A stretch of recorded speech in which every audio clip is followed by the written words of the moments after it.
Show! Vamos lá, pessoal, vamos falar então aí do fato relevante, vamos nesse novo formato aqui. E aí vocês me dizem se tá ok, se vocês gostaram ou não, tá bom? Deixa aí nos comentários.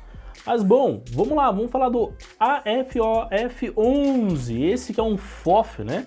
E aí temos aí o comunicado, eu vou já ler aqui bem, praticamente no primeiro parágrafo, a última linha. Serve-se do presente fato relevante para informar os cotistas e ao mercado geral que, olha só, em virtude da aprovação das deliberações tomadas pelos cotistas no fundo, na Assembleia Geral de Cotistas realizada no dia 19 de agosto de 2022, a administradora informa que solicitou a B3, ou seja, Brasil Bolsa e Balcão, perdão, apelidado então aí de B3, a alteração do código de negociação, ou seja, o ticker do fundo, de AFOF11 para ALZM11, bem como a mudança do seu nome de pregão do fundo FI Allianz AFF para Allianz ME, tá bom? Esse será um novo nome do pregão do fundo imobiliário.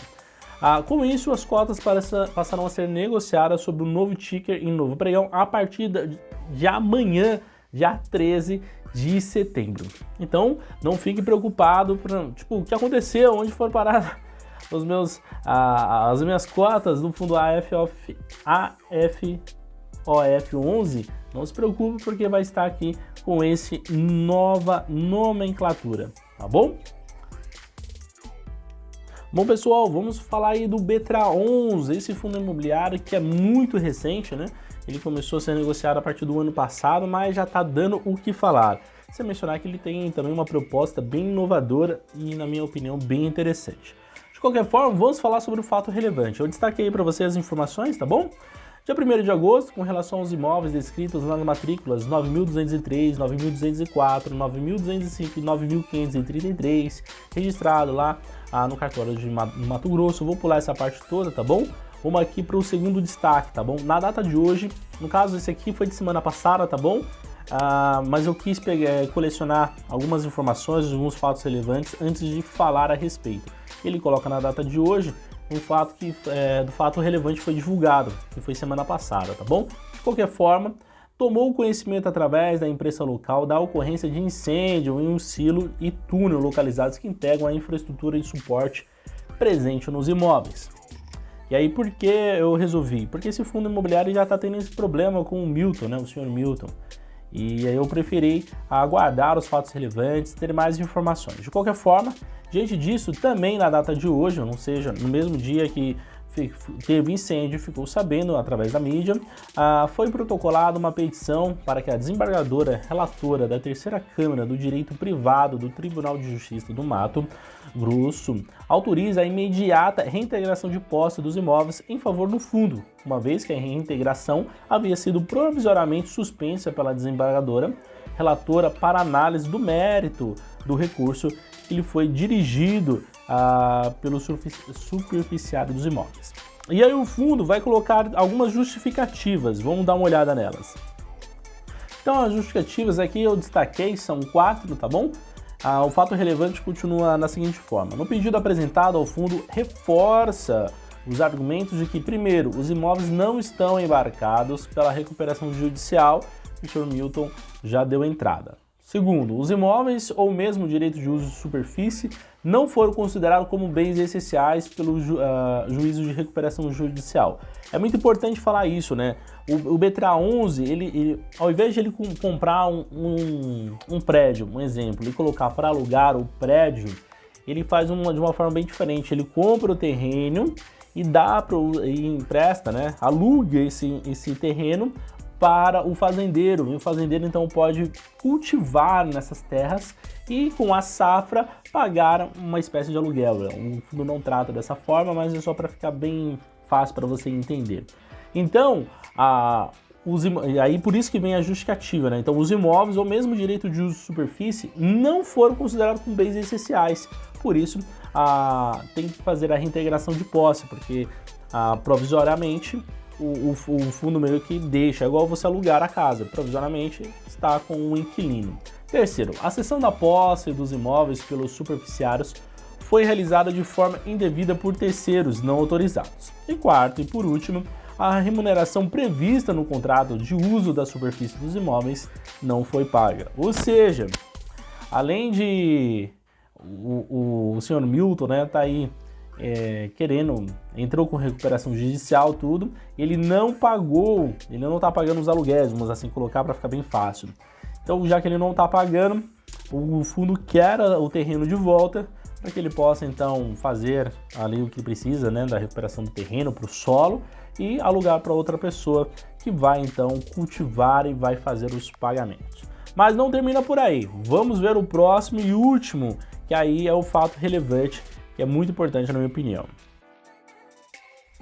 Então vamos ver aqui o segundo fato relevante que foi divulgado pelo fundo. Como eu disse, eu preferi aguardar antes de falar qualquer coisa, porque esse fundo, apesar de ser novo, ele tá com uns probleminhas, né, com o seu inquilino. De qualquer forma, olha só, o fato relevante que foi divulgado em complemento, olha só, vou ler até aqui em cima, ó, na terceira linha, tá bom?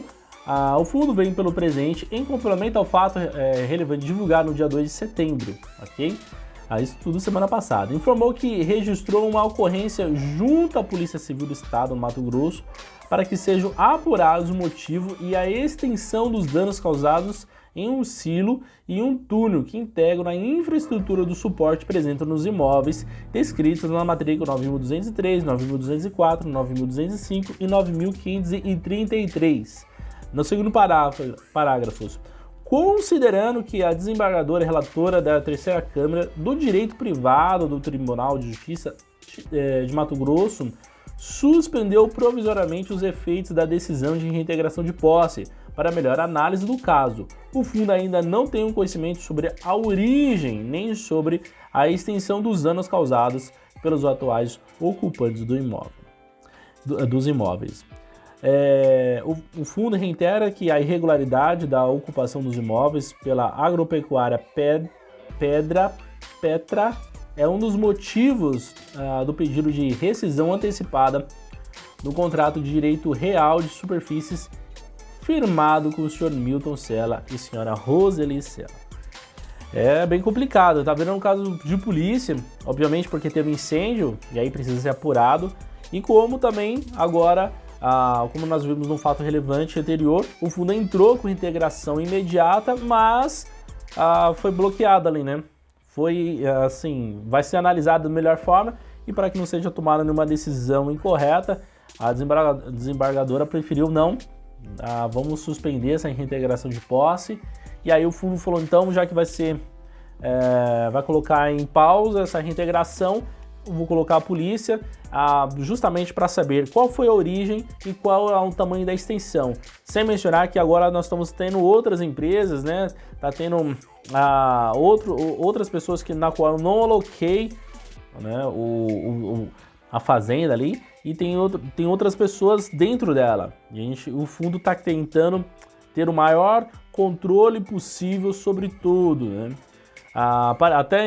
Até o mês passado parecia que estava tudo certo, nós não iríamos ter grandes problemas com o fundo, com a fazenda, já praticamente teria se resolvido tudo, mas parece que teve uma reviravolta e o fundo, como os cotistas, com certeza estão achando estranho a respeito aí sobre o incêndio. Vamos aguardar, vamos ver o que vai acontecer.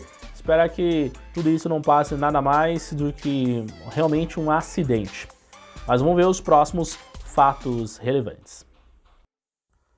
Bom, pessoal, vamos falar aí do VIUR 11. Olha só, fato relevante bem interessante aí para quem são os cotistas. Por quê? No segundo parágrafo aí, ó, no dia 5 de setembro de 2022, o fundo passou a compor a carteira teórica do Índice de Fundos de Investimentos Imobiliários, ou seja, o IFIX, com participação de 0,197%. A carteira estará em vigor no quadrimestre de setembro a dezembro de 2022 e a participação do fundo seguirá as regras e metodologias da B3. Bom, Bruno, por que isso é um fato relevante? Por que isso é importante? Porque o índice IFIX é o principal índice que mede aí que é utilizado como média de todos os fundos imobiliários. Ou seja, se eu tivesse todos todos fundos imobiliários aí da Bolsa de Valores, no geral, ela subiria ou desceria? E o índice FIX, ele mede exatamente isso. E ele não precisa, obviamente, ter todos nessa carteira teórica. Ele pega ali de acordo com os seus critérios de metodologias e regras, ele pega aproximadamente, se não falha a memória, 106 melhores fundos imobiliários, e aí ele consegue medir se na média todos os fundos imobiliários subiram ou caíram. E aí fazer parte desses melhores fundos imobiliários segundo as regras e a metodologia do IFIX é muito bom. Então, de maneira muito convincente, e vejo isso aqui de maneira muito boa para o fundo, isso mostra que o fundo está crescendo, está se desenvolvendo, né? Porque não é fácil entrar dentro das regras e metodologias da B3, então, e do índice do IFIX, melhor dizendo até. Então a gente fica aí aguardando que o fundo cada vez melhore, cada vez se destaque. E isso melhora o valor das cotas, traz mais prestígios, traz mais liquidez, traz mais cotistas. Então o fundo vai crescendo. Isso aqui é um grande passo para o fundo VIUR11. Vamos lá, vamos falar agora do RET11 ou RECT11 para aqueles que preferirem, ok?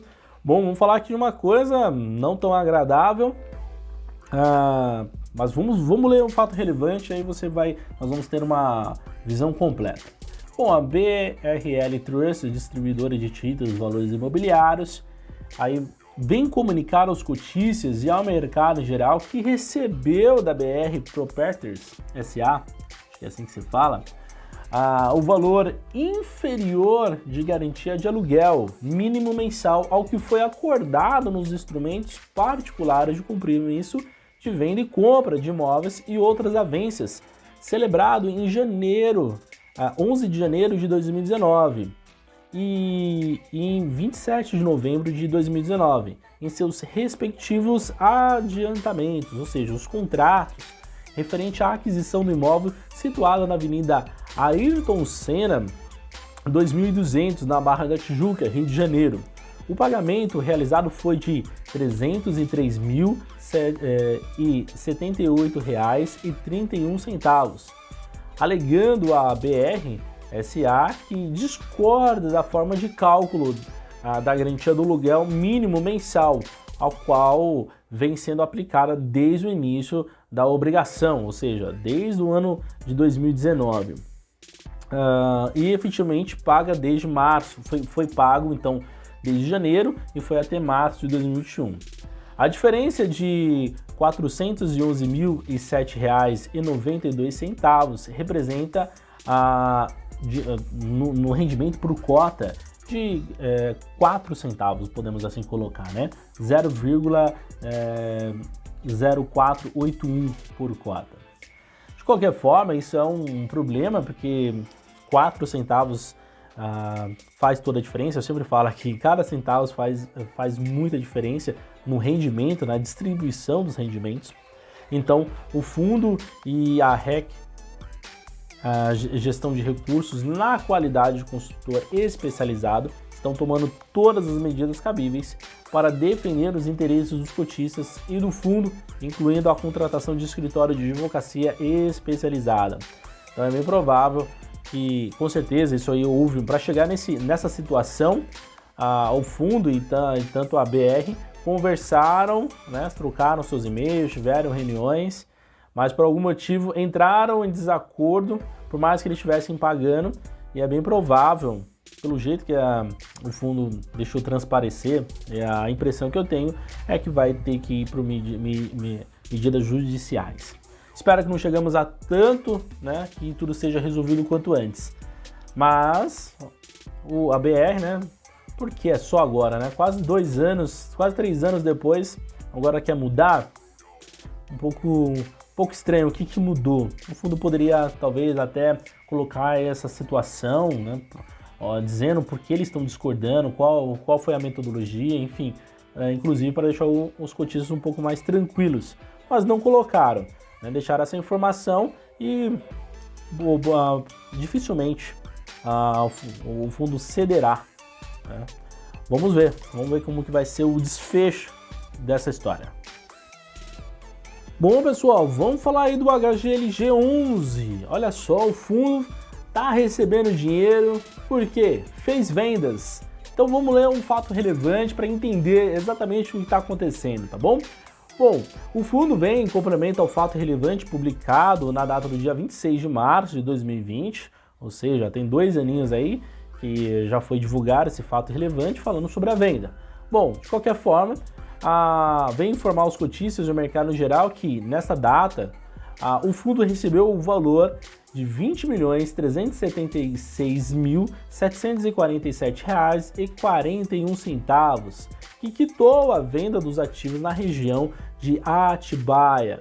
E aí ele descreve os imóveis, né? Então é um galpão denominado Edifício Os Lusíadas, né?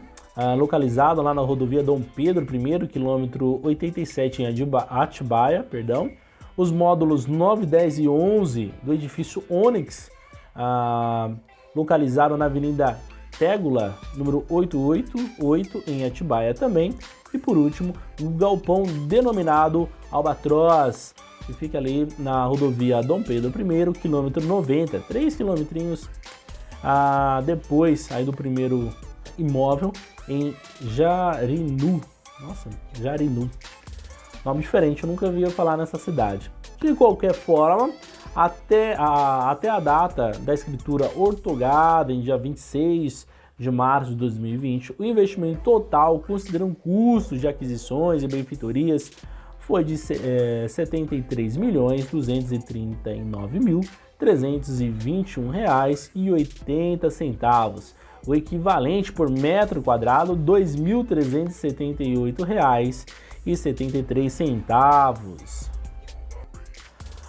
O valor nominal total recebido pelo fundo em decorrência à venda dos Lusíadas, Onyx e Albatroz, considerando a correção monetária da parcela de prazo em complemento de preço variável, conforme já detalhado no fato anterior, foi de R$ 91.901.479,76, ok? O equivalente a R$ 2.984,73 por metro quadrado.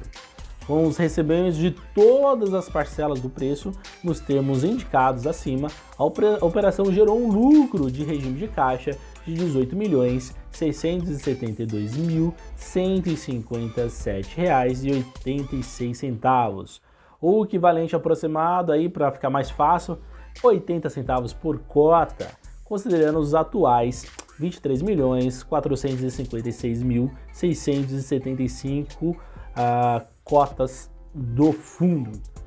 Bom, o fundo ele vai pagar esses 80 centavos com certeza em parcelas, né? Ele vai parcelar aí esse valor para ter uma recorrência, né, maior até o final do ano, uma vez que ele por lei tem que distribuir os lucros por semestre, tá bom? Apurados no semestre.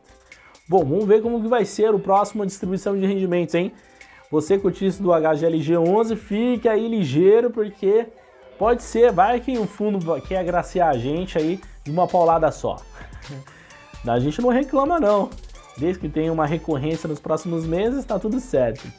Tá bom? Vamos acompanhar. Bom, pessoal, vamos falar aí agora.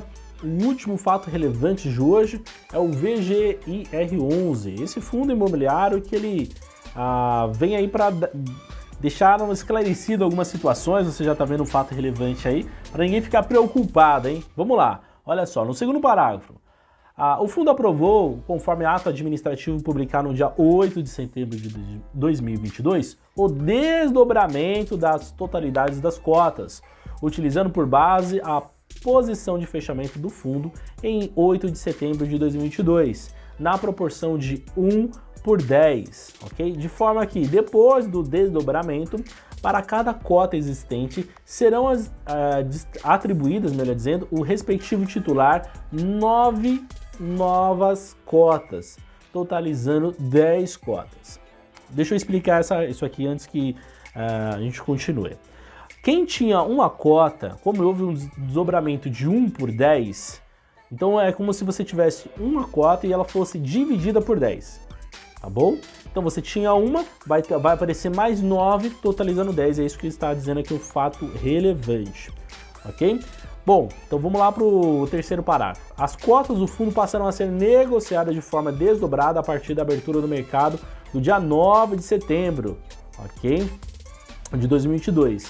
E as novas cotas serão creditadas nas contas de depósitos dos cotistas dia 13, ou seja, amanhã.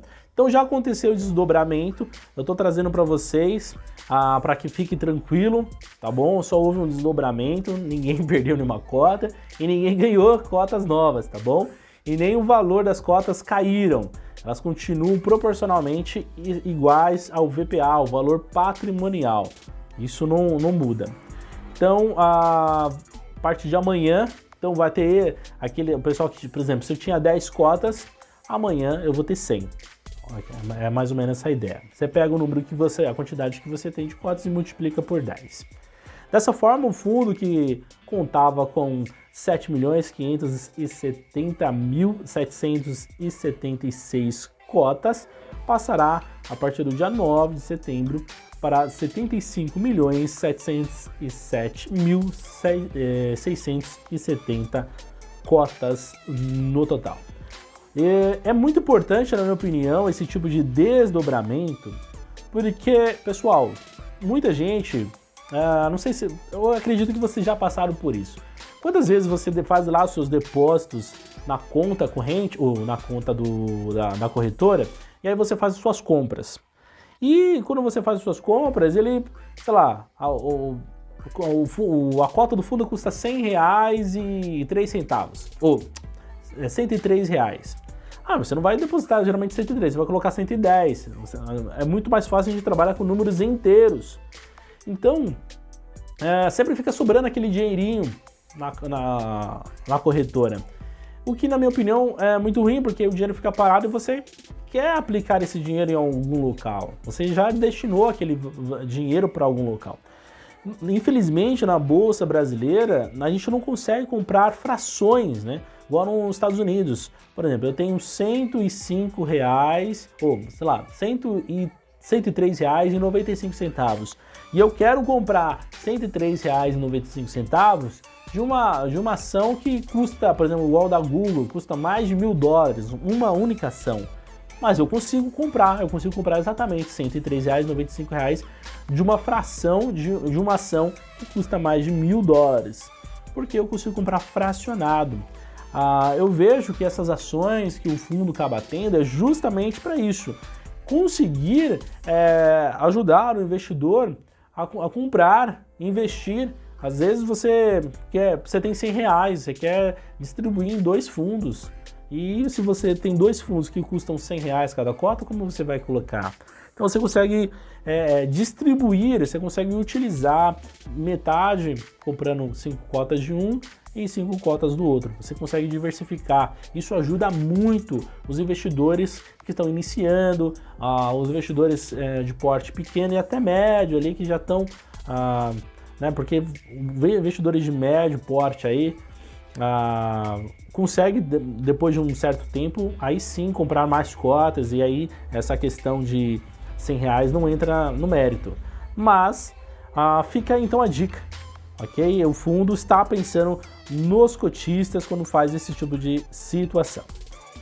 Então eu vejo com muito bons olhos o fundo tomar essa decisão de diminuir o valor das cotas para ficar mais fácil o investidor. Lembrando que hoje, de 2019 para cá, simplesmente éramos, em 2019 ali, aproximadamente 400, eu tô jogando números ainda para maior, hein?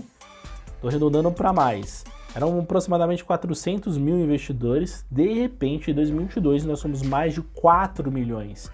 Então tem muita gente investindo, muita gente que está, obviamente, insatisfeita, reclama, e aí acaba acontecendo que o fundo vai aproveitando essas oportunidades. Bom, pessoal, esses foram os fatos relevantes de hoje. Curte, compartilha, deixe suas dúvidas nos comentários E meu nome é Bruno Silva e nos vemos nos próximos vídeos.